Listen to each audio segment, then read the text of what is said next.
And if that is the case, if they believe that South Africa's case at the ICJ is linked to that kind of description, well, then South Africa is doing South Africa a huge favor and the rest of the world a huge favor by delinking from the US and continuing and pursuing the ICJ case. Because trust me, nobody wants to befriend, wants to be, bosom buddies with people who think like this, with people who behave like this, people with these kinds of, the depraved sense of morality.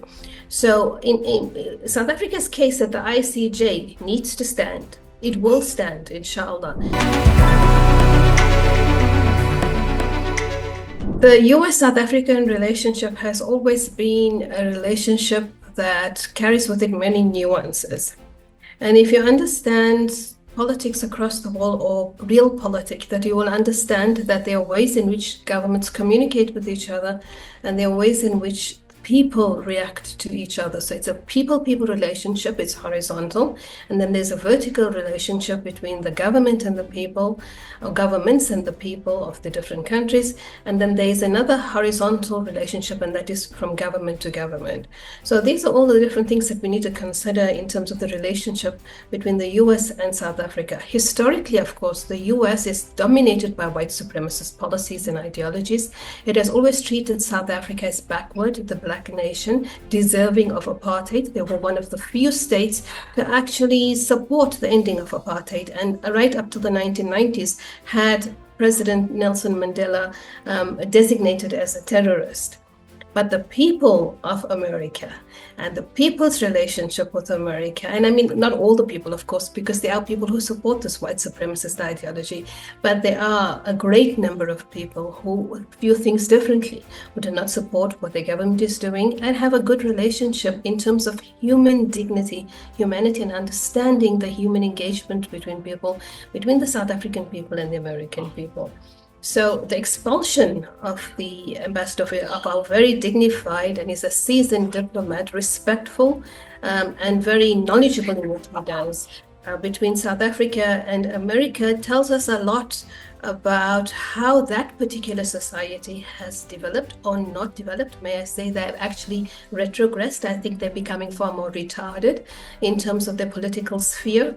But the people on the ground, now that is something else. The people have progressed and they are moving out of the narrow confines or the dogma that has been imposed upon them, this kind of indoctrination of American exceptionalism. So it's a fascinating space and a great example to start evaluating how things change between the US and South Africa, the people themselves, and between the politicians.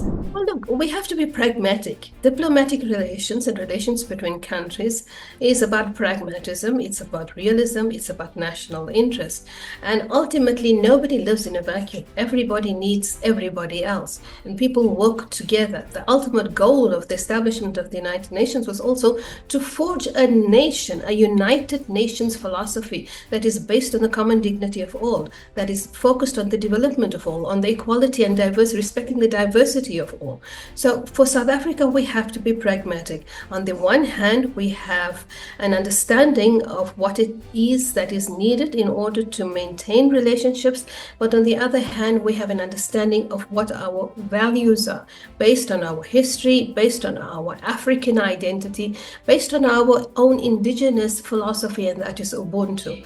So if you look at what our Minister of International Relations very recently, that was Ronald Lamola, said. He said that we don't look to the east and we don't look to the west. We're looking forward, and the game and the changing nature of the game is such that we need to look forward, but we're cognizant of both the west and the east. So we're not going to isolate anybody. We're not going to isolate the west or the US, the Europeans, very many racist states there, and we're not going to isolate the east, the so-called enemies of the west. people whom Donald Trump says we must hate. No, we're not going to do that. We recognize that the only way forward is for people to work together. So South Africa will say certain things which might seem like, oh my God, they're copping out. But that's diplomacy. It's diplomacy in the best interests of the country. So to maintain what it is that we need to maintain in order to secure the best possible outcome for our country. And hopefully one day we'll be strong enough to say that if this continues right now, we're going to sanction you. But for now, we're not there yet. So we have to do what we can do in order to find a way to work together. And hopefully, this 4 years will be a very short-lived 4 years in the US's history, and things will be better after that. The American people will be able to choose better, maybe even just, cancel that entire two-party state, that they have, and look at more diversity in terms of their political participation as well. Well, to link South Africa's ICJ case to a concept of being anti-American is effectively to say that, Americans are racist, we murderers, we rapists, we killers, we baby killers, we torturers, we the most disgusting human beings in the world. That's exactly what that sentence means. And if that is the case, if they believe that South Africa's case at the ICJ is linked to that kind of description, well, then South Africa is doing South Africa a huge favor and the rest of the world a huge favor by delinking from the US and continuing and pursuing the ICJ case. Because trust me, nobody wants to befriend, wants to be, bosom buddies with people who think like this, with people who behave like this, people with these kinds of, the depraved sense of morality. So in South Africa's case at the ICJ needs to stand. It will stand, inshallah. And we need all humans with a small iota of dignity, ethical values, morality, and understanding of humanity to come together to support South Africa in this case. And it's happening. Let me tell you, it's happening already. I don't know if you're aware of the Progressive International, but there's more than 100 parliamentarians from around the world already who are standing with the South African people against Trump's executive order and calling it an assault on South Africa's right to self-determination, claiming that South Africa's case at the ICJ is against Americanism. That's like far-fetched. And that is just, like I said before, these people, these racist, mafias who operate in these elite circles, they live in echo chambers. They simply look at each other, they talk at each other. I think they even talk to the mirror and they answer themselves. And they believe that the rest of the world is thinking like this. But they need to wake up. The rest of the world has changed. It's changing at a far rapid pace. And it is going to bring about a huge onslaught on them if they don't realize what it is that they're doing and start changing fast. And that onslaught is going to come not from external states like South Africa. It's going to come from within their own people. America is already imploding. It's a matter of time before that snowballs and the pace is hastened. You see, this is again where I think South African politicians, the global South, and others like-minded states, should have been more woke, should have anticipated certain things, and should have already been preparing for this particular kind of outcome. I think we're naive because we live in this, in the sense that most people are like us. When I say most people are like us, I mean, if you look at South Africa's transition from apartheid to a democratic state, there was no civil war. There was no, whole-scale killing of the white people or expansion of the white people, basically slaughter or discrimination against them. The African people embraced their oppressors and allowed them to continue living amongst and with them, next to them, side by side with them. So this particular understanding of the African people, this ideology, this philosophy of a humanness, of the need to find the truth and then forgive, seems to dictate much of how we view the world. And as a result, we kind of, and I think many other civilizations who have this kind of philosophy within them, never expected that, we would have a full-blown return to kind of Jim Crow status in the United States of McCarthyism, this reigning of the white supremacist ideology. But I mean, Gaza has shown us otherwise. And so South Africa and many of these states have been threatened with or already facing these cuts in terms of funding. But it's important now that the other states in the world, and I'm specifically talking now about the wealthier states within Europe and amongst the Arab League, where they should be divesting their funding from Western states and supporting countries like South Africa and other smaller African states, Asian states that need the funding to be independent of the United States. Fortunately for South Africa, we are not totally dependent on US aid.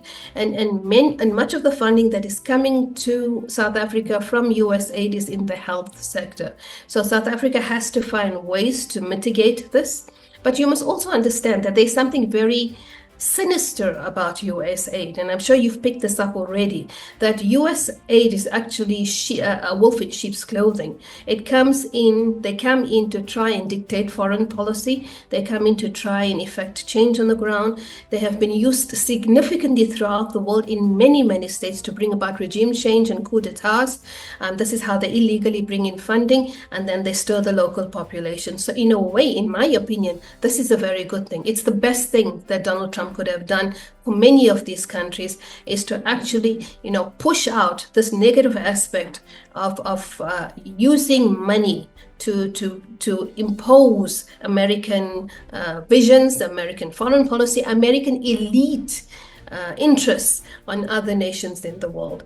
As for the, how we will mitigate this, well, one of the issues I think that South Africa is considering seriously is in terms of AGOA and maybe the trading partners. But again, like I said, trading partners are who?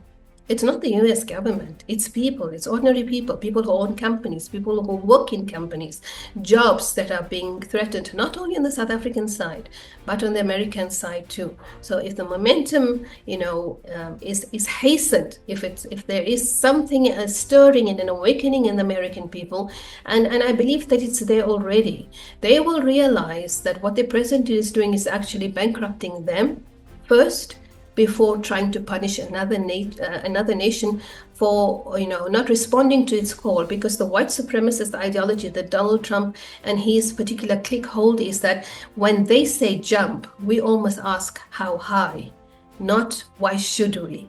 So this is changing, and I just believe that I'm going to be philosophical in a spiritual way, and I'm going to say Wayamkuru, they plot and they plan, but God is the best of planners, and they've actually done the rest of the world a huge favor. And I think many people are wondering about that, and I think the US is actually hoping for that. But no, so you must remember that after China, the US and China are two of South Africa's biggest trading partners, and I think China is South Africa's #1 trading partner at the moment. So, not only that, South Africa has gained huge credibility, standing, and basically international recognition since its association with BRICS. It's one of the first countries to join BRICS, to make BRICS. You must remember that. You remember President Zuma actually brought this to South Africa. So, it is naive actually to think that South Africa would sever its relationship with China and with Russia, the two fastest growing economies in the world. The fastest growing economy in the world is China. And if you look at the resilience, it's Russia. Despite sanctions, despite everything, the Ukraine war, the Russian economy has grown. On the other hand, countries like the US, Germany, and all of these racist partners, they're in a significant decline. They've got nothing to offer the world. They have little to zero credibility left. So why would South Africa jump on a sinking ship, and abandon what it is that it has secured for himself, in terms of, that it has secured for herself, in terms of what she has achieved with the BRICS nation. Not only that, BRICS is growing. Look at the amount of countries that have hastened to try and join BRICS now. If you look at the combined wealth in BRICS, if you look at the combined population in BRICS, if you look at the combined capacity and ability in BRICS, this is the boat that's sailing. This is what Ronald Ramola spoke about. It's going forward, and we're going forward. So, we have no fear. There's no fear within South Africa. And that's what I'm saying, that this couldn't have come at a better time. What Donald Trump has done is exposed what we all have known about the USA, what we've known about white supremacist power, what we've known about European states, that they absolutely have no one's best interest at heart except their own narrow, warped, sick mentalities that support only this white superiority complex. And so the rest of the countries of the world are saying, no, well, we're not on that level and we are not going back that way. We're working together. Our focus is to go together forward. And that's why, also look at this, majority of the Arab states, and that's where a large amount of the wealth of the world is concentrated, have hastened to try and join BRICS and are going to join BRICS, those that have not yet joined BRICS. So the understanding there too amongst the Asians and the Easterners is that we need to work towards development. We need to work towards human dignity. We need to work towards national interest that is based on an understanding that our national interest will be secured if the national interest of our neighbors are secured. And that's why there's far more peace treaties going on, diplomatic consultations, more inclusion, more diversity acceptance, more mediation in all of these conflict zones. And the only warmongering that is being experienced in the world today, that is being fueled and fermented, is coming from the West. It's coming from the US, from Israel, and from the associated partners. So there's nothing to be no concern here from my understanding. If anything, I think it is the US and its 10 or 11 partners, as we see constantly in the voting at the UN, who should be significantly worried about the way in which the world is changing so fast that soon they're going to be left out.